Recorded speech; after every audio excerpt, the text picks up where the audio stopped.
Assalamualaikum warahmatullahi wabarakatuh. Apa kabar, pendengar setia dimensi lain? Semoga kalian semua selalu dalam keadaan sehat dan berada dalam lindungannya. Malam ini, kita akan kembali menelusuri sebuah kisah yang tak terlupakan. Kisah yang mungkin, tak semua orang berani untuk mendengarnya. Tanpa berlama-lama, inilah kisahnya. Rumah itu tidak pernah benar-benar terasa milik Ramdan. Berdinding papan tua dengan cat yang mengelupas di beberapa bagian, rumah mertua Ramdan berdiri di tepi desa, menghadap kebun singkong yang setiap pagi diselimuti kabut tipis. Di sanalah Ramdan dan istrinya tinggal sejak setahun pernikahan mereka, menumpang, berbagi ruang, berbagi napas, dan berbagi rasa sungkan yang tak pernah benar-benar hilang.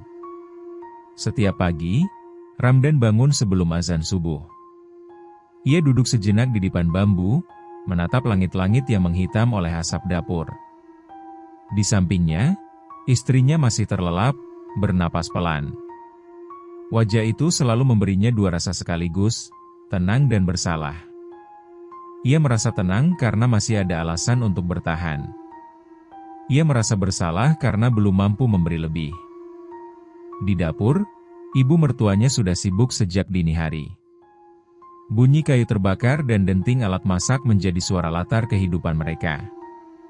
Sang ibu jarang banyak bicara, tapi kebaikannya terasa dari piring yang selalu terisi dan doa-doa lirih yang ia panjatkan setiap Ramdan berangkat kerja. Desa itu kecil. Semua orang saling mengenal, atau setidaknya merasa mengenal. Ramdan sering menangkap pandangan kasihan, bukan dari niat jahat, melainkan dari kebiasaan lama orang-orang yang mengukur hidup lewat kepemilikan. Masih di rumah mertua ya? Dan? Pertanyaan itu selalu terdengar ringan, tapi jatuhnya berat. Ramdan menjawab dengan senyum. Selalu dengan senyum. Hari-harinya diisi kerja apa saja yang bisa ia dapatkan. Kadang mencangkul sawah orang, kadang mengaduk semen di bangunan setengah jadi, kadang memikul kayu bakar dari hutan kecil di belakang desa. Tubuhnya lelah, tapi pikirannya lebih lelah. Setiap malam, saat lampu dimatikan dan rumah kembali sunyi, Ramdan memejamkan mata dengan satu harapan sederhana. Besok, hidup harus bergerak sedikit lebih maju dari hari ini. Dan ia belum tahu bahwa hidup memang akan bergerak. Tapi tidak dengan cara yang pernah ia bayangkan. Pagi di desa selalu datang dengan bunyi yang sama. Ayam berkokok, pintu kayu berderit, dan langkah orang-orang menuju ladang. Ramdan berjalan menyusuri jalan tanah yang masih basah oleh embun, membawa cangkul di pundaknya. Hari itu ia membantu Pak Wiryo mengolah sawah di ujung desa. Pekerjaan yang tak pernah ia tolak, meski upahnya seringkali hanya cukup untuk membeli beras dan lauk sederhana. Matahari belum tinggi, tapi keringat sudah membasahi punggungnya. Tanah liat lengket di telapak kaki, dan setiap ayunan cangkul terasa seperti menguras sisa tenaga yang ada. Pak Wiryo sesekali bercanda, mencoba meringankan suasana, tapi Ramdan hanya tersenyum singkat. Pikirannya melayang pada rumah, pada istrinya yang akhir-akhir ini sering tampak pucat. Jika tidak ada pekerjaan di sawah, Ramdan menjadi kuli bangunan. Mengaduk semen, mengangkat bata, berdiri berjam-jam di bawah terik tanpa banyak bicara. Di sela istirahat, para pekerja lain membahas cicilan, motor baru, atau rencana membeli tanah. Ramdan lebih banyak diam, meneguk air dari botol plastik yang sudah penyok. Sore hari, ia sering masuk ke hutan kecil di belakang desa. Mengikat kayu bakar, memanggulnya pulang, lalu menjualnya ke beberapa rumah. Upahnya tak seberapa, tapi cukup untuk menutup hari tanpa rasa sepenuhnya kosong. Di desa, orang-orang tahu Ramdan rajin. Yang tak mereka tahu, betapa keras ia berusaha menahan rasa malu. Ada kalanya Ramdan berdiri di tepi jalan, menunggu siapapun yang mungkin membutuhkan tenaga tambahan. Saat itu, ia merasa seperti bayangan. Ada, tapi jarang benar-benar diperhatikan. Malam hari, tubuhnya remuk. Tangannya pegal, punggungnya nyeri. Namun sebelum tidur, ia selalu menyempatkan diri duduk di samping istrinya, mendengar cerita kecil tentang hari yang dilewatinya di rumah. Di sanalah Ramdan menemukan satu hal yang belum bisa direnggut oleh keadaan. Alasan untuk terus bangun esok pagi, apapun pekerjaannya nanti. Perubahan itu datang pelan, hampir tak terasa. Awalnya hanya keluhan ringan. Istri Ramdan sering terbangun lebih pagi dari biasanya, bukan untuk memasak atau menyapu halaman, melainkan untuk duduk lama di tepi ranjang sambil menahan mual. Wajahnya pucat, bibirnya kering, dan matanya terlihat lelah meski malam belum benar-benar berlalu. Ramdan mengira istrinya hanya masuk angin. Ia menyeduhkan air hangat, menggosok punggungnya perlahan, dan berkata bahwa semua akan baik-baik saja. Tapi hari demi hari, keluhan itu tidak juga hilang. Pusing datang tiba-tiba, bau nasi hangat justru membuatnya ingin muntah. Ibu mertua Ramdan memperhatikan semua itu dengan diam. Hingga suatu pagi, saat istrinya kembali muntah di dapur, sang ibu tersenyum tipis dan berkata dengan nada yakin, "Kalau begini, biasanya bukan sakit." Ramdan menoleh. "Maksud ibu?" Ibu mertua itu mengusap punggung menantunya. "Insya Allah, itu pertanda baik." Hamil muda. Kata-kata itu menggantung di udara, lalu jatuh perlahan ke dalam dada Ramdan. Ada rasa hangat yang mengalir, diikuti oleh getaran halus yang sulit ia jelaskan. Bahagia, itu pasti. Tapi bersamaan dengan itu, ada rasa lain yang menyusup, lebih berat dan lebih sunyi. Malamnya, Ramdan duduk lama di teras. Ia memandangi langit desa yang gelap, hanya ditemani cahaya lampu minyak dari rumah-rumah sekitar. Di dalam, istrinya sudah tertidur lebih dulu, kelelahan setelah seharian menahan mual. Ia membayangkan seorang anak. Tangisan pertama. Tangan kecil yang menggenggam jarinya. Dan bersamaan dengan bayangan itu, muncul hitungan lain, beras, biaya persalinan, pakaian, tempat tinggal. Ramdan menghela napas panjang. Ia bersyukur. Ia benar-benar bersyukur. Namun di balik rasa syukur itu, tumbuh kegelisahan yang tak bisa ia singkirkan. Untuk pertama kalinya sejak menikah, Ramdan merasa waktu tidak lagi berpihak padanya. Hidup tidak hanya menuntutnya bertahan, tetapi melangkah lebih jauh, secepat mungkin. Dan ia tahu, langkah itu tak akan ringan. Malam itu berjalan lebih lambat dari biasanya. Ramdan berbaring di dipan bambu, memandangi gelap yang menggantung di langit-langit. Suara napas istrinya terdengar teratur di sampingnya, namun matanya sendiri tak mau terpejam. Setiap kali ia menutup mata, pikirannya justru semakin ramai. Ia menghitung. Bukan dengan angka pasti, tapi dengan rasa. Beras di karung dapur yang mulai menipis. Upah harian yang tak pernah tetap. Biaya melahirkan yang hanya ia dengar dari cerita orang. Ramdan bergeser pelan, takut membangunkan istrinya. Ia duduk, menurunkan kaki ke lantai tanah yang dingin. Di luar, angin malam menyusup lewat celah dinding papan, membawa suara jangkrik yang terasa terlalu nyaring. Ia teringat ayahnya. Seorang lelaki yang bekerja keras, tapi selalu pulang dengan wajah lelah dan tangan kosong.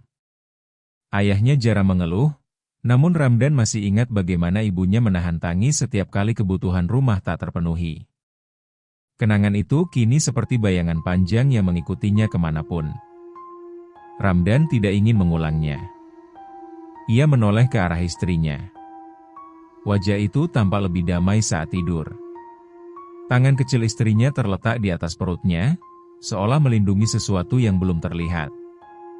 Pemandangan itu menekan dada Ramdan lebih kuat dari rasa capek seharian. "Aku harus bisa," gumamnya pelan, hampir tak bersuara. Pagi masih lama, tapi pikirannya sudah berlari jauh ke depan. Ia membayangkan bekerja di tempat yang upahnya pasti, yang tidak membuatnya menunggu panggilan atau belas kasihan. tempat di mana setiap hari kerja berarti ada kepastian. Di luar, bulan separuh menggantung di langit desa. Cahayanya jatuh samar ke halaman rumah, membentuk bayangan yang bergoyang tertiup angin. Ramdan akhirnya berbaring kembali. Matanya terpejam, tapi tidurnya dangkal.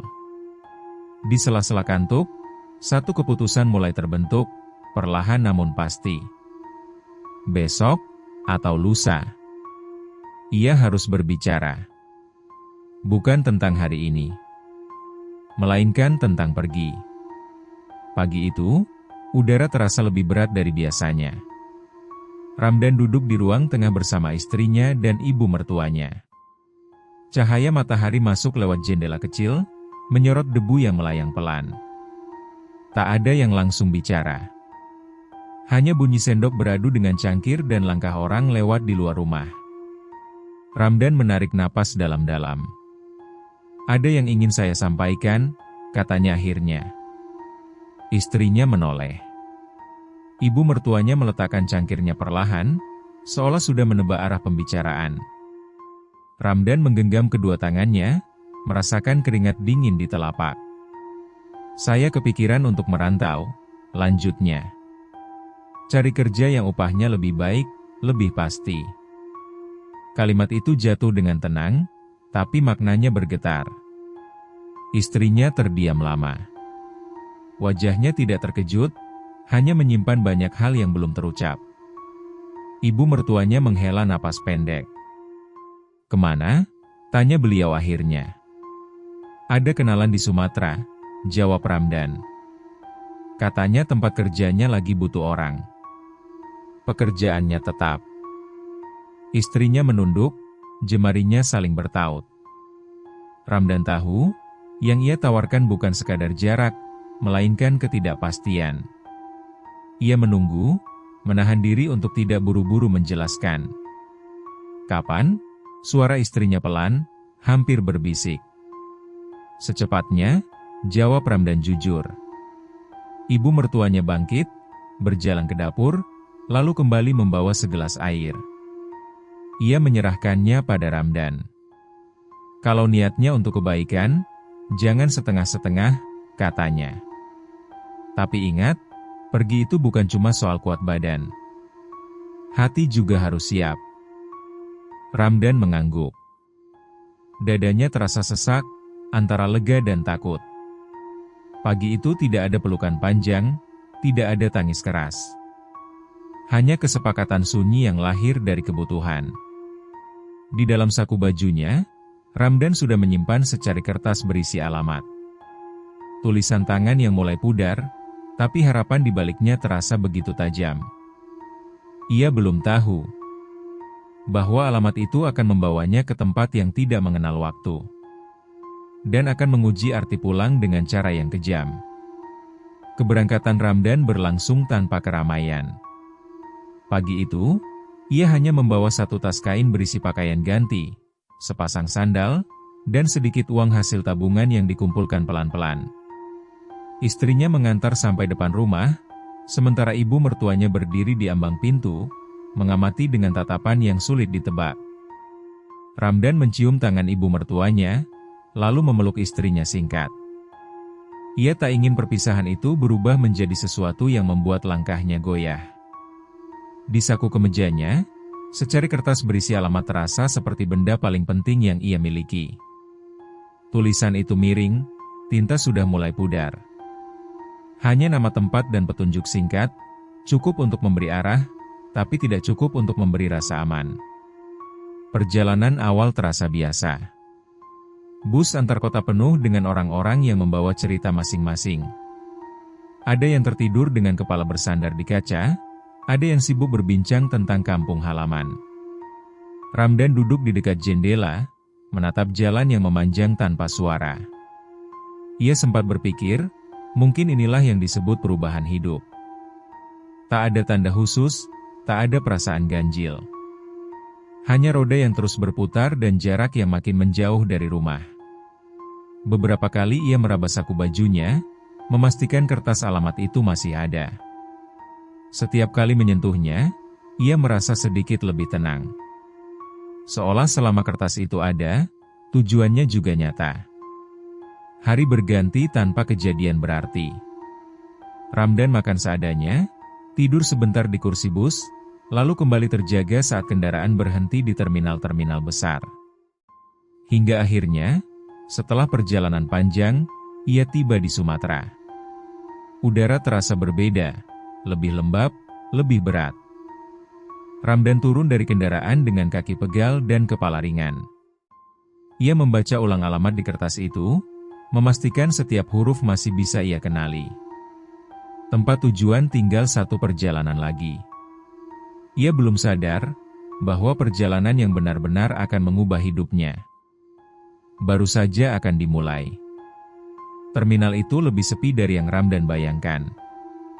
Beberapa kios tutup meski matahari masih tinggi. Orang-orang berlalu lalang tanpa tergesa, seolah waktu berjalan dengan irama yang berbeda di tempat itu. Ramdan berdiri di dekat papan tujuan, membaca ulang alamat di kertasnya, lalu bertanya pada seorang sopir angkutan tua yang duduk merokok di bangku kayu. "Kalau ke tempat ini naik apa, Pak?" tanya Ramdan sambil menunjuk tulisan di kertas. Sopir itu menatap alamat tersebut lama. Terlalu lama. Alisnya berkerut, lalu mengendur kembali. "Masih bisa," katanya singkat. "Tapi naik ini saja. Terakhir hari ini." Ramdan tak sempat bertanya lebih jauh. Ia naik ke kendaraan kecil yang catnya kusam, berisi beberapa penumpang yang duduk berjauhan. Mesin menyala dengan bunyi berat, lalu kendaraan itu melaju meninggalkan terminal. Jalanan perlahan berubah.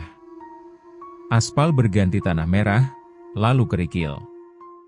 Rumah-rumah semakin jarang, digantikan pepohonan yang tumbuh rapat di kiri dan kanan. Sinyal ponselnya menghilang satu batang demi satu batang, hingga akhirnya layar hanya menampilkan tulisan tidak ada layanan. Penumpang lain diam. Tidak ada yang berbincang, tidak ada suara musik, hanya deru mesin dan gesekan roda. Ramdan mencoba menebak wajah mereka satu persatu, tapi entah mengapa semuanya terasa samar, seperti mudah terlupakan begitu saja.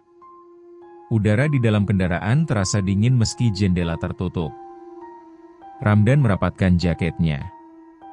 Ia melirik jam tangan, jarumnya bergerak, tapi terasa lambat. Perjalanan yang seharusnya singkat terasa panjang. Hingga akhirnya kendaraan berhenti di sebuah persimpangan tanah, tanpa papan penunjuk, tanpa bangunan berarti. "Turun di sini," kata sopir itu. Ramdan ragu. "Ini, sudah sampai?" Sopir hanya mengangguk. "Ikuti jalan itu. Alamatmu ada di ujung." Kendaraan itu pergi tanpa menunggu. Debunya menghilang cepat, meninggalkan Ramdan sendirian di persimpangan sunyi. Ia berdiri beberapa detik, memegang secari kertas di sakunya. Untuk pertama kalinya sejak jalan tanah itu berakhir di sebuah kampung kecil. Tidak ada gapura, tidak ada papan nama. Hanya deretan rumah kayu yang berdiri rapi, menghadap satu arah, seolah dibangun dengan ukuran dan jarak yang sama. Halaman rumah bersih, nyaris terlalu bersih, tanpa rumput liar atau barang berserakan. Ramdan melangkah pelan. Beberapa orang terlihat duduk di teras rumah, sebagian menyapu, sebagian lagi sekadar berdiri mengamati jalan. Saat Ramdan mendekat, mereka tersenyum. Senyum yang wajar, ramah, seperti senyum orang-orang desa pada umumnya. "Silakan, Nak," kata seorang lelaki paruh-baya saat Ramdan lewat. "Capek perjalanan?" sambung yang lain, seolah tahu tanpa perlu bertanya. Ramdan mengangguk, membalas senyum mereka. Ia menunggu pertanyaan yang biasanya muncul. Dari mana? Mau ke siapa? Hendak apa? Tapi tak satu pun keluar. Tak ada yang menghentikannya. Tak ada yang curiga. Tak ada yang ingin tahu. Ia akhirnya berhenti di depan sebuah rumah sesuai alamat di kertas. Seorang perempuan keluar, mengenakan kebaya sederhana. Wajahnya teduh, suaranya lembut. "Kamu pasti Ramdan?" katanya. Ramdan tertegun. "Iya, Bu, saya." "Masuk dulu," potong perempuan itu. "Nanti capek berdiri." Di dalam rumah, suasana sama tenangnya. Bersih, rapi, tanpa hiasan berlebihan. Ramdan duduk, menerima segelas air hangat yang disodorkan tanpa banyak bicara. Perempuan itu tidak menanyakan asal Ramdan. Tidak pula tentang keluarganya. Ia hanya berkata, "Kamu boleh tinggal sementara. Di sini, tamu tidak dibiarkan sendirian." Ramdan ingin bertanya banyak hal, tapi entah kenapa lidahnya keluh. Semua terasa terlalu mudah, terlalu diterima. Dari jendela, ia melihat kampung itu kembali sunyi menjelang sore. Tidak terdengar suara anak-anak bermain. Tidak ada ayam berlarian. Bahkan anjing pun tak terlihat. Saat azan maghrib seharusnya terdengar, yang ada hanya keheningan. Ramdan menelan ludah. Ia belum merasa terancam. Namun ada sesuatu yang mengusik pikirannya. Kampung ini ramah, tanpa pernah benar-benar ingin men. Senja turun tanpa suara. Cahaya jingga yang biasanya menandai sore hanya muncul sebentar, lalu menghilang di balik pepohonan. Perempuan yang menerima Ramdan, yang kemudian ia panggil Bu Rumah, mengajaknya makan malam tanpa banyak bicara. Hidangan sederhana, nasi putih, sayur bening, dan ikan asin. Semuanya hangat, seolah baru saja dimasak. Ramdan makan dengan hati-hati. Rasa makanan itu biasa, tapi ada sesuatu yang membuatnya cepat kenyang. Ia memperhatikan sekeliling. Tidak ada foto keluarga di dinding. Tidak ada jam. Bahkan kalender pun tidak terlihat. "Kamu bisa menginap di sini," kata Bu Rumah setelah makan. "Besok baru kita bicarakan kerja." Ramdan mengangguk. "Terima kasih, Bu." Ia ingin bertanya tentang kenalannya, orang yang seharusnya bekerja di tempat ini, tapi kalimat itu urung keluar. Setiap kali ia hendak membuka mulut, muncul perasaan seolah pertanyaan itu tidak perlu diajukan. Malam datang sepenuhnya. Di luar rumah, kampung tenggelam dalam gelap yang rapi. Tidak ada suara radio, tidak ada televisi, tidak ada obrolan antar tetangga. Hanya sunyi yang tertata, seperti sudah disepakati bersama. Ramdan diberi tikar dan bantal tipis di ruangan samping. Saat ia berbaring, tubuhnya terasa ringan, hampir seperti melayang. Matanya terpejam cepat, terlalu cepat untuk ukuran orang yang baru menempuh perjalanan panjang. Di sela tidurnya, Ramdan bermimpi. Ia melihat ladang luas dengan tanaman yang tidak ia kenal. Buah-buahnya menggantung berat, berkilau samar di bawah cahaya yang bukan matahari dan bukan bulan. Di kejauhan, sosok-sosok bekerja tanpa suara. Saat terbangun, ia tidak tahu berapa lama ia tertidur. Udara masih gelap. Atau sudah gelap lagi. Bu Rumah berdiri di ambang pintu. "Besok kamu ikut ke ladang," katanya tenang. "Pekerjaannya tidak berat. Yang penting, kerjakan dengan bersih." Ramdan mengangguk, setengah sadar. Kata bersih itu menempel di kepalanya. Ia belum mengerti maksudnya. Namun di dalam hatinya, muncul keyakinan aneh. Ia tidak sedang ditawari pekerjaan biasa. Dan malam pertama itu berakhir. Tanpa satupun mimpi tentang rumah. Pagi datang tanpa tanda yang jelas. Ramdan terbangun dengan tubuh segar, seolah tidak menempuh perjalanan jauh kemarin. Cahaya yang masuk lewat jendela tampak lembut, bukan terang, bukan pula redup. Bu Rumah sudah menunggu di luar dengan keranjang anyam di tangannya. "Kita berangkat sekarang," katanya. Mereka berjalan menyusuri jalan setapak di balik kampung. Tidak jauh, Namun Ramdan merasa langkah-langkahnya memakan waktu lebih lama dari seharusnya. Udara di sekitar ladang terasa sejuk, bersih, tanpa bau tanah basah yang biasa ia kenal. Ladang itu terbentang luas. Tanamannya tinggi, berdaun hijau gelap, tertata rapi dalam barisan sempurna. Tidak ada rumput liar, tidak ada daun kering berserakan. Buah-buahnya menggantung berat, kulitnya mengilap seperti diseka setiap hari. "Kamu petik yang matang saja," ujar Burumah. "Jangan merusak batangnya." Ramdan mengangguk. Ia mulai bekerja. Aneh, tangannya terasa ringan. Setiap buah yang ia petik lepas dengan mudah, tanpa getah, tanpa duri. Tidak ada rasa lelah meski matahari, atau apapun cahaya itu, sudah berada tinggi. Sesekali, ia melihat pekerja lain di kejauhan. Mereka bekerja dalam diam, bergerak teratur, tanpa saling menyapa. Wajah-wajah mereka samar, sulit diingat setelah dilewati. Waktu terasa tidak berjalan. Tidak ada lapar. Tidak ada haus. Hanya pekerjaan yang selesai satu persatu, bersih dan rapi. Saat mereka pulang, ladang kembali tampak seperti belum pernah disentuh. Seolah pekerjaan itu tidak meninggalkan jejak. Ramdan berhenti sejenak, menoleh ke belakang. Ada perasaan puas yang asing di dadanya. Bukan karena upah, bukan karena hasil. Melainkan karena ketenangan, ketenangan yang terlalu sempurna untuk dunia yang ia kenal. Di rumah, Burumah berkata pelan, "Kalau kamu bekerja seperti ini, kamu akan betah." Ramdan tersenyum tipis. Untuk pertama kalinya sejak berangkat, ia merasa tidak perlu memikirkan hari esok. Dan itulah yang seharusnya membuatnya takut. Ramdan tidak pernah benar-benar menghitung hari. Pekerjaan di ladang mengalir tanpa jeda yang jelas. Ia bekerja, pulang, tidur, lalu kembali bekerja. Tidak ada hari libur, tapi juga tidak ada rasa lelah.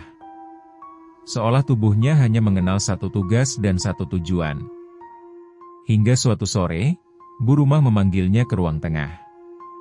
Di atas tikar pandan, tergeletak sebuah kantong kain kecil berwarna coklat tua. Tampak biasa, bahkan kusam. Namun saat Burumah mendorongnya mendekat, Ramdan merasakan berat yang tidak wajar. "Ini upahmu," kata Burumah singkat. Ramdan ragu sebelum membukanya. Di dalam kantong itu terdapat koin-koin emas. Tidak mengilap berlebihan, tapi padat dan dingin saat disentuh. Setiap keping berukir halus, dengan simbol yang tidak ia kenal. "Ini, untuk saya?" tanya Ramdan. Suaranya nyaris tak terdengar. Burumah mengangguk. 1 bulan kerja. Dada Ramdan berdesir. Ia membayangkan wajah istrinya, rumah yang bisa mereka tinggali sendiri, kebutuhan yang tak lagi harus dihitung dengan cemas. Ia ingin bertanya banyak hal, berapa nilainya, bagaimana cara menukarnya, namun tidak satu pun keluar. "Jangan dihitung," tambah Burumah pelan. "Cukup simpan." Ramdan menelan ludah. Ia mengangguk, meski tak sepenuhnya mengerti. Malam itu, ia duduk sendirian di kamar, membuka kantong itu sekali lagi. Koin-koin emas itu terasa nyata. Bukan mimpi. Bukan ilusi. Ia menggenggam satu keping, merasakan dinginnya menjalar ke telapak tangan. Anehnya, tidak ada rasa serakah. Yang ada hanya kelegaan. Hari-hari berikutnya berjalan sama. Bekerja, pulang, tidur. Sebulan kemudian, ia menerima kantong emas kedua. Lalu yang ketiga. Ramdan mulai merasa waktu bergerak lebih cepat. Ingatan tentang desa dan rumah menjadi kabur, seperti foto lama yang warnanya memudar. Namun setiap kali ia ragu, ia membuka kantong emas itu. Dan setiap kali itu pula, ia berkata pada dirinya sendiri, Ini nyata. Aku bekerja. Aku dibayar. Ia belum tahu bahwa di tempat ini, upah selalu datang bersamaan dengan sesuatu yang diambil diam-diam. Ramdan mulai menyadari ada sesuatu yang tidak berjalan semestinya. Bukan pada pekerjaannya, bukan pula pada orang-orang di kampung itu. Semua tetap sama, terlalu sama. Yang berubah justru perasaannya terhadap waktu. Ia tak lagi bisa membedakan pagi dan sore dengan pasti. Cahaya datang dan pergi tanpa pola yang ia kenal. Ia pernah mencoba menghitung hari. 1, 2, 3. Namun hitungan itu selalu terputus. Tidurnya terlalu lelap, bangunnya terlalu cepat. Tidak ada tanda alam yang bisa dijadikan pegangan. Tidak ada suara azan, tidak ada tanda hujan, tidak ada perubahan musim. Ramdan mencari jam. Tak satu pun ia temukan. Kalender pun tidak ada. Saat ia bertanya pelan pada bu rumah, perempuan itu hanya tersenyum. Kalau kamu bekerja, waktu akan mengikuti, katanya. Kalau kamu berhenti, barulah terasa. Jawaban itu tidak menenangkan. Ia mulai merindukan hal-hal kecil yang dulu tak pernah ia perhatikan. Bunyi piring di dapur rumah mertua. Suara anak-anak berlari di jalan desa. Bahkan rasa capek yang membuat tubuhnya sadar bahwa satu hari telah berlalu. Di ladang, ia melihat satu pekerja berhenti sejenak, menatap tangannya sendiri. Wajah orang itu tampak kosong, seperti lupa sesuatu yang penting. Beberapa saat kemudian, ia kembali bekerja, seolah tidak pernah berhenti. Malam hari, Ramdan mencoba mengingat wajah istrinya. Ia masih bisa menyebut namanya, tapi detail wajahnya terasa kabur. Senyumnya seperti tertutup kabut tipis. Saat ia memaksakan diri mengingat, kepalanya justru terasa berat. Ia membuka kantong emasnya. Jumlahnya bertambah, tapi rasa hangat di dadanya berkurang. Untuk pertama kalinya sejak tiba, Ramdan duduk lama tanpa melakukan apapun. Saat itu, ia merasa ada ruang kosong di dalam dirinya, seperti bagian hidup yang terlepas tanpa suara. Dan di tengah kesunyian itu, sebuah kesadaran muncul perlahan. Ia tidak sedang menghabiskan waktu di tempat ini. Waktulah yang sedang menghabiskannya. Pada suatu pagi, atau mungkin sore, Ramdan menyadari bahwa ia tidak lagi bermimpi tentang rumah. Ia duduk di tepi dipan, mencoba memanggil kembali wajah istrinya dengan sengaja. Nama itu masih ada di kepalanya, tapi ketika ia berusaha mengingat bentuk mata, garis senyum, atau nada suaranya, semuanya terasa seperti gambar yang dilihat terlalu lama hingga warnanya pudar. Ia terkejut oleh ketenangan dirinya sendiri. Seharusnya ia panik. Seharusnya rasa rindu itu menusuk. Namun yang ada hanya kegelisahan ringan, seperti kehilangan barang yang pernah penting, tapi tak lagi dipegang setiap hari. Di ladang, Ramdan bekerja lebih pelan. Tangannya tetap cekatan, tapi pikirannya sering melayang. Ia melihat buah-buah bergelantungan dan teringat pada kebun singkong di desa. Anehnya, kenangan itu muncul tanpa wajah orang-orang di dalamnya. Saat istirahat, ia mencoba berbincang dengan salah satu pekerja. "Kamu sudah lama di sini?" tanyanya. Pekerja itu menoleh. Matanya kosong sesaat, lalu ia tersenyum tipis. "Lama," jawabnya. Tidak ada angka. Tidak ada cerita. Ramdan mengangguk, meski hatinya terasa makin kosong. Malam hari, ia duduk dengan kantong emas di pangkuannya. Ia membukanya, mengeluarkan beberapa koin, lalu menyusunnya di lantai. Saat mencoba menghitung, kepalanya berdenyut. Angka-angka melompat, tak mau diam. Ia teringat pesan bu rumah, jangan dihitung. Koin-koin itu kembali ia masukkan. Saat kantong diikat, rasa cemasnya mereda, Tapi bersamaan dengan itu, sesuatu di dalam dirinya ikut tertutup. Ia mulai lupa alasan awalnya datang. Bukan sepenuhnya, tapi cukup untuk membuatnya tidak lagi terburu-buru pulang. Kata istri masih ia ingat, tapi bayangan tentang kehidupan bersamanya terasa seperti cerita orang lain. Di luar rumah, kampung tetap sunyi dan rapi. Tidak ada perubahan, tidak ada pertanyaan. Dan di sanalah Ramdan menyadari hal paling mengerikan. Tempat ini tidak mencuri ingatannya dengan paksa. Ia memberinya cukup ketenangan untuk rela melepaskannya. Sendiri, keputusan itu datang tanpa alasan yang jelas. Ramdan sedang duduk di tepi ladang, menatap barisan tanaman yang tetap rapi seperti hari-hari sebelumnya. Tangannya kotor oleh tanah, namun pikirannya terasa kosong. Tiba-tiba, muncul dorongan kuat di dadanya. Bukan rindu, bukan takut, melainkan keyakinan sunyi bahwa ia harus pergi. Bukan besok. Bukan nanti. Sekarang. Ia bangkit dan berjalan kembali ke rumah Bu Rumah. Perempuan itu sedang menyapu halaman ketika Ramdan menyampaikan niatnya.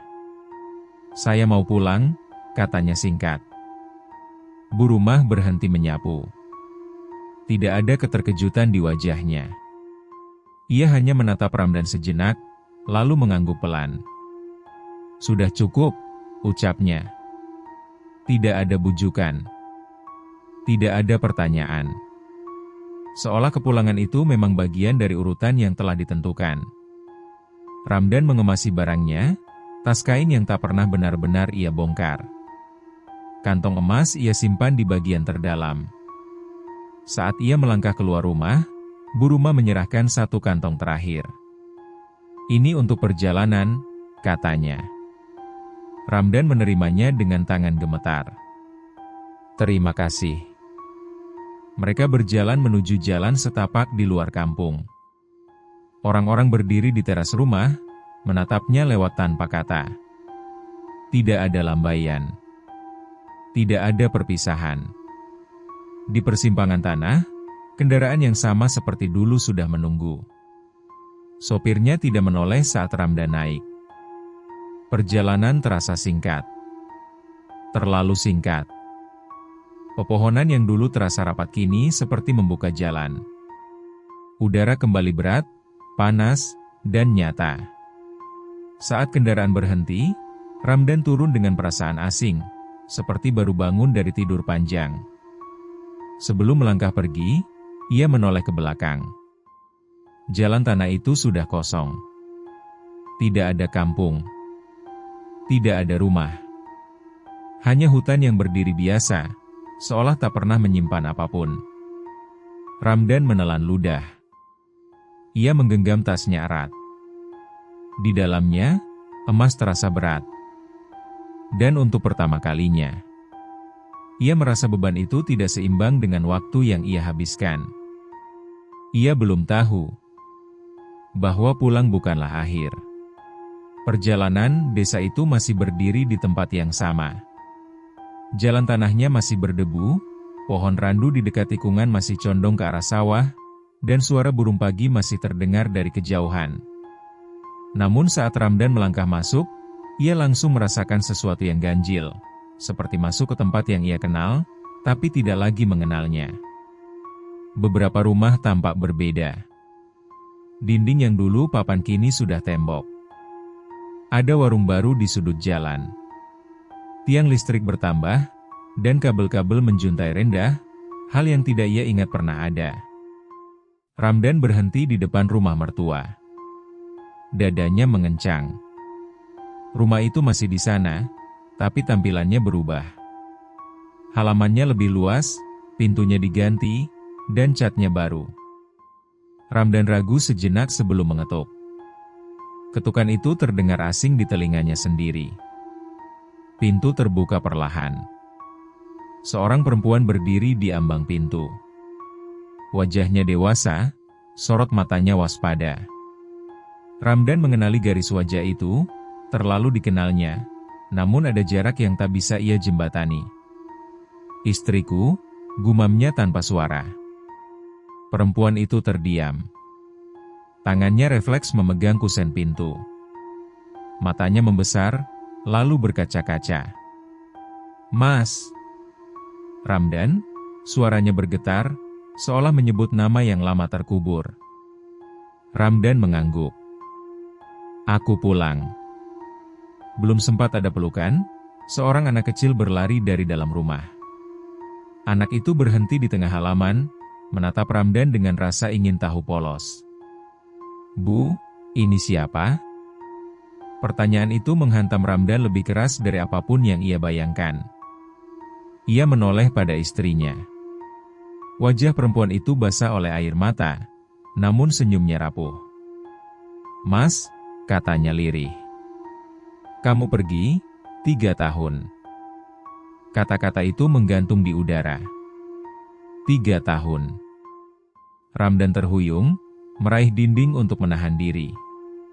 Kepalanya berdengung, napasnya tercekat. Ia merasa kakinya masih berpijak di desa, namun jiwanya tertinggal jauh di tempat lain. Di saku tasnya, emas terasa dingin. Dan saat itu, Ramdan menyadari. Ia memang pulang dengan upah. Tapi waktu telah dibayar lunas tanpa. Pernah ia sadari, malam itu, rumah dipenuhi keheningan yang berbeda. Ramdan duduk di ruang tengah, berhadapan dengan istrinya. Anak kecil itu, anak mereka, sudah tertidur di kamar. Ibu mertuanya duduk di sudut, diam, tangannya meremas ujung kain sarung. Tidak ada yang tahu harus memulai dari mana. "Aku nunggu," kata istrinya akhirnya. Suaranya tenang, tapi di baliknya ada lelah yang panjang. "Awalnya aku yakin kamu pulang sebentar. 1 bulan. 2 bulan. Ramdan menunduk. Dadanya terasa sempit. "Orang-orang mulai bilang kamu kabur," lanjutnya. "Ada yang bilang kamu mati di rantau. Aku tetap nunggu." Ia berhenti sejenak, menarik napas. Sampai anak ini lahir. Sampai dia belajar berjalan. Sampai aku capek berharap. Ramdan mengangkat wajahnya. Air matanya jatuh tanpa ia sadari. "Aku cuma pergi 3 bulan, katanya lirih. "Aku kerja. Aku dibayar. Aku pulang." Istrinya menggeleng pelan. "Buat kamu. Tapi buat kami, kamu hilang 3 tahun. Ibu mertua akhirnya bicara. "Kami cari kemana-mana. Alamat itu kosong. Tidak ada orang. Tidak ada kampung." Ramdan terdiam. Gambaran ladang dan bu rumah muncul di kepalanya. Terlalu jelas untuk disebut mimpi. Dengan tangan gemetar, ia membuka tasnya. Kantong emas dikeluarkan dan diletakkan di lantai. Koin-koin itu bergemerincing pelan. "Ini upahku," katanya. "Ini nyata." Ibu mertua mengambil 1 keping. Wajahnya pucat. "Berat," gumamnya. "Ini emas." Istrinya menatap koin itu lama. Lalu ia bertanya pelan, "Apa yang mereka ambil darimu, Mas?" Pertanyaan itu membuat Ramdan terdiam lama. Ia mencoba merasakan tubuhnya, ingatannya, waktunya. Ada bagian hidup yang terasa berlubang, tak berdarah, tapi kosong. "Aku tidak tahu," jawabnya jujur. Di luar, angin malam berdesir pelan. Lampu rumah berkelip sebentar, lalu stabil kembali. Malam itu, Ramdan menyadari satu hal yang paling menyakitkan. Ia memang kembali sebagai suami, sebagai ayah, tapi ada bagian dirinya yang masih tertinggal di tempat yang tidak mengenal waktu. Kabar tentang emas itu menyebar lebih cepat dari yang Ramdan kira. Awalnya hanya tetangga dekat yang tahu, lalu saudara jauh. Hingga akhirnya, Beberapa orang desa datang dengan alasan silaturahmi, tapi mata mereka tak bisa lepas dari kantong kain yang Ramdan simpan di lemari. Satu persatu, mereka meminta melihatnya. Ramdan mengeluarkan koin-koin emas itu di hadapan mereka. Kilauannya tidak mencolok, tapi cukup untuk membuat ruangan terasa berat. Beberapa orang ternganga, beberapa berdecak kagum. Namun ada pula yang langsung mengernyitkan dahi. Seorang lelaki mencoba mengambil satu koin. Tangannya menegang, lalu ia menariknya cepat-cepat. Dingin, katanya heran. Seperti batu dari sungai. Yang lain mencoba. Koin itu jatuh dari jarinya, berbunyi tumpul, seolah bukan logam. Wajah mereka berubah. Ada yang tertawa gugup, ada yang memilih mundur. Hanya Ramdan, istrinya, dan ibu mertuanya yang bisa merasakan berat emas itu sepenuhnya. Kok bisa beda? Tanya seorang tetangga. Ramdan menggeleng. Ia juga tidak punya jawaban. Beberapa hari kemudian, Ramdan mencoba menjual satu keping ke toko emas di kota. Pemilik toko menimbangnya lama, menguji dengan alat, lalu mengangguk. Emas tua, katanya. Kadar tinggi. Ramdan pulang dengan uang yang cukup untuk menutup kebutuhan berbulan-bulan. Rumah mulai diperbaiki. Kehidupan perlahan membaik. Namun di balik semua itu, Ramdan sering terbangun malam-malam. Dadanya sesak, seperti dipanggil dari kejauhan. Ia bermimpi tentang ladang yang tetap rapi, tentang suara langkah tanpa jejak. Suatu malam, anaknya terbangun dan menangis sambil menunjuk ke sudut gelap kamar. "Pak, ada orang," katanya polos. Ramdan menoleh. Tidak ada siapa-siapa. Tapi udara di sudut itu terasa lebih dingin. Saat itulah Ramdan mulai mengerti. Emas itu memang nyata. Namun bukan semua orang berhak menyentuhnya. Dan bukan semua upah benar-benar telah selesai dibayar. Malam itu, Ramdan tidak bisa tidur. Ia duduk di teras rumah, memandangi halaman yang basah oleh embun. Desa terlelap, tapi dadanya terus berdebar, seolah ada langkah yang berjalan pelan menuju dirinya. Angin membawa aroma tanah yang asing, bersih, dingin, seperti ladang itu. Ibu mertuanya keluar, duduk di sampingnya. Sejak dulu, kata beliau pelan, orang-orang tua di desa percaya, ada tempat yang hanya bisa dimasuki oleh yang bersih niatnya. Dan oleh yang dipanggil. Ramdan menelan ludah. Dipanggil untuk apa? Untuk bekerja, jawab ibu mertuanya. Dan untuk membayar. Kata-kata itu menempel lama. Beberapa hari kemudian, Ramdan kembali ke hutan kecil di belakang desa, tempat ia dulu memikul kayu bakar. Ia berdiri di batas pepohonan, menunggu. Tidak ada jalan setapak, tidak ada persimpangan. Hanya hutan biasa. Namun saat ia melangkah satu langkah ke depan, dadanya terasa ringan. 2 langkah, udara berubah sejuk. 3 langkah, ia berhenti. Di rumah, istrinya dan anaknya menunggunya. Hidup yang kini mulai pulih, meski dengan bekas luka yang tak akan benar-benar hilang. Di saku bajunya, tersisa beberapa keping emas, cukup untuk hidup, tapi tidak cukup untuk menebus waktu. Ramdan mundur selangkah. Udara kembali berat. Hutan kembali sunyi. Malam itu, ia bermimpi tentang ladang yang rapi. Bu rumah berdiri di kejauhan, tidak memanggil, tidak melarang. Hanya menunggu. Saat terbangun, Ramdan tahu satu hal. Panggilan itu tidak pernah benar-benar pergi. Ia hanya menunggu. Sampai suatu hari, hidup kembali terasa kurang. Dan jika hari itu datang, jalan ke ladang akan terbuka lagi. Tanpa alamat, tanpa kendaraan terakhir. Karena bagi yang pernah masuk, Alam itu tidak pernah menutup pintu. Ia hanya menunggu. Siapa yang bersedia membayar dengan waktu? Sekali lagi, terima kasih telah menyimak cerita malam ini. Jangan lupa untuk subscribe, agar kalian tidak tertinggal kisah-kisah menarik lainnya di dimensi lain. Saran dan kritik dari kalian sangat berarti, agar perjalanan kita di dunia misteri ini bisa terus menjadi lebih baik.